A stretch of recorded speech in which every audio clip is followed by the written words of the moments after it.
अकलमंद ननद। कामकाजी सुधा की सास हमेशा उसमें मीन नेक निकालती।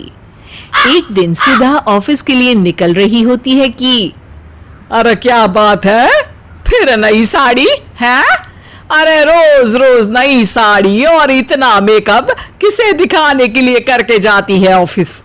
एक मेरी बेटी है सीमा, तुझसे ज्यादा कमाती है, तुझसे ज्यादा पढ़ी लिखी है, लेकिन मजाल है तेरी तरह फिजूल खर्च करे। सुधा को सास की वो बात बहुत बुरी लगती है। वो बिना सास को जवाब दिए निकल जाती है। अरे घमंड तो देखो, अब तो जवाब देना भी बंद कर दिया इसने। सास बेटी को फोन लगाती है। अरे तेरी भाभी ने आज मेरी इतनी बेइज्जती की है, क्या बताऊं। अरे रोज रोज नई साड़ी, कितना पैसा खर्च करती है बाबा रे बाबा। अरे माँ, पैसे उसके हैं, कौन सा वो तुझसे या भैया से पैसे मांग रही है? चिल करना माँ। अरे काहे का चिल, उस औरत के साथ रहकर कैसे बताऊं मेरी आत्मा कितनी दुखी हो रही है। साथ रहकर? अरे माँ, भाभी घर में रहती है कितना, सारा सारा दिन तो ऑफिस में रहती है। घर में सारी सुख सुविधा का फायदा आप ही तो उठाती हैं। ऊपर से भाभी आपकी हर डिमांड पूरी भी तो करती हैं। अरे बेटी तू ना बहुत भोली है, उस औरत की चाल नहीं समझती। दूसरी ओर सुधा ऑफिस में बैठी होती है कि उसकी सहेली श्रेया वहां आ जाती है। अरे सुधा, आज थोड़ी हैरान परेशान सी लग रही है, सब ठीक तो है ना? हाँ बस सब ठीक है, बस सास से थोड़ा परेशान थी। अरे सास किसकी अच्छी होती है, आज भी मेरी सास ने साफ कह दिया ऑफिस जाना है तो जा, लेकिन घर का सारा काम करके जा। अरे यार, मैं तो घर का सारा काम करके आती हूँ, लेकिन मेरी सास की समस्या ये है कि मैं हर वक्त सजी सवरी क्यों रहती हूँ। कह रही होती है किसके लिए तैयार हो रही हूँ। अरे छोड़ ना, बुढ़िया बौखला गई है, जाने दे। हाँ, और ऊपर से रोज बेटी को फोन करके सारी बातें बताती हैं। मुझे तो लगता है कि मेरी ननद ही उसके कान भरती होगी। चलिए, तो खैर हर घर की कहानी है, जाने दे, तू खुश रहा कर, पति साथ दे रहा है ना, वही काफी है। सुधा को भी ये तसल्ली होती है कि रोहित उसके हर फैसले की इज्जत करता है। और रही बात सास की, तो जिसे जिंदगी में समझना ही नहीं है वो कभी नहीं समझेगा। सुधा घर आती है जहां सास बैठकर सुधा को देखती है, लेकिन कुछ बोलती नहीं। दवाई खाई है आपने माँ जी? सास कुछ बोलती नहीं। अब खाने में क्या खाएंगी रात में? सास फिर भी कुछ नहीं बोलती। सुधा समझ जाती है कि वो उससे नाराज है सुबह के व्यवहार के लिए, लेकिन सास ने भी तो गलत बोला था, पर मरती क्या ना करती। छोटी थी इसलिए बहू खुद ही जाती है सास को मनाने के लिए। आप नाराज है क्या? सुबह मैंने आपकी बात का जवाब नहीं दिया इसलिए ना। माँ, मुझे ये अच्छा नहीं लगा था कि आपने मुझसे ये कहा कि मैं किसी और को दिखाने के लिए सज रही हूँ। सास को भी लगता है कि उसने कुछ गलत कहा है। वो बहू को कहती है, अब चल कोई बात नहीं, लेकिन हर रोज नई नई साड़ी।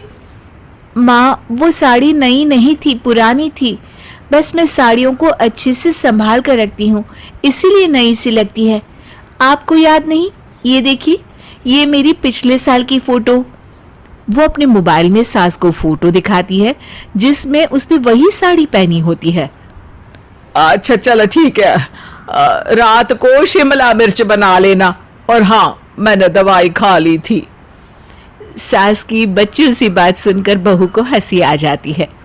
माँ, खुश रहा करिए ना। सास को लगता है कि बहू ड्रामा कर रही है। अगले दिन वो अपनी बेटी को फोन करती है। अरे सुन बेटी, मेरी दवाई खत्म हो गई है, वो वाली जो तेरे घर के पास मिलती है, ऑफिस से घर जाते वक्त ले आना ना। हाँ माँ, भाभी और भैया कितने बजे तक आएंगे? क्यों, तुझे मुझसे मिलना है या उन लोगों से? माँ, मैंने महसूस किया है कि भाभी को लगता है कि मैं तुमसे उनकी बुराई करती हूँ, एक भाभी जिसमें मुझे माँ दिखनी चाहिए, उसमें मुझे भाभी भी नजर नहीं आती। मैं उनके पीछे से घर नहीं आना चाहती, वरना उन्हें गलत ना लगे। अरे वाह जी वाह, भाभी में माँ, मैं मर गई हूँ क्या? देख दवाई ले आना बस।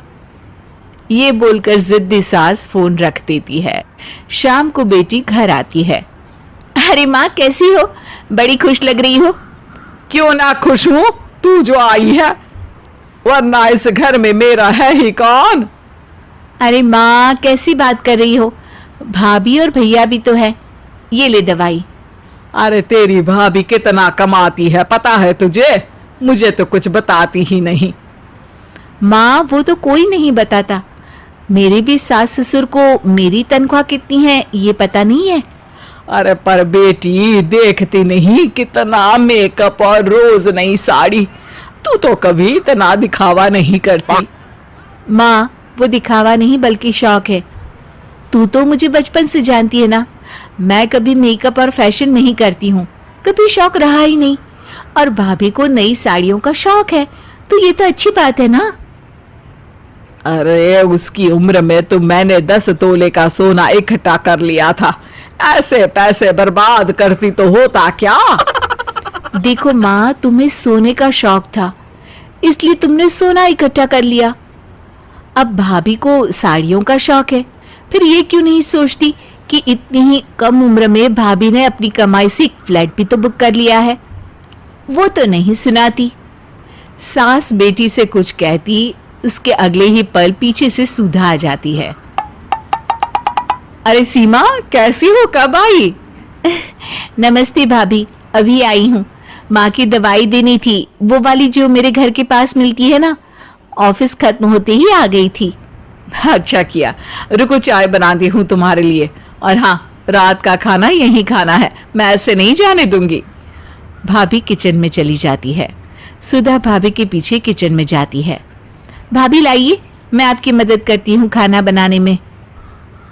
सुधा काम छोड़कर सीमा की तरफ देखती है और कहती है, मदद ही तो की है तुमने मेरी। मैं समझी नहीं भाभी। माँ के बहू के प्रति बह के दिमाग को सही दिशा दिखाकर तुमने मेरी मदद ही तो की है सीमा।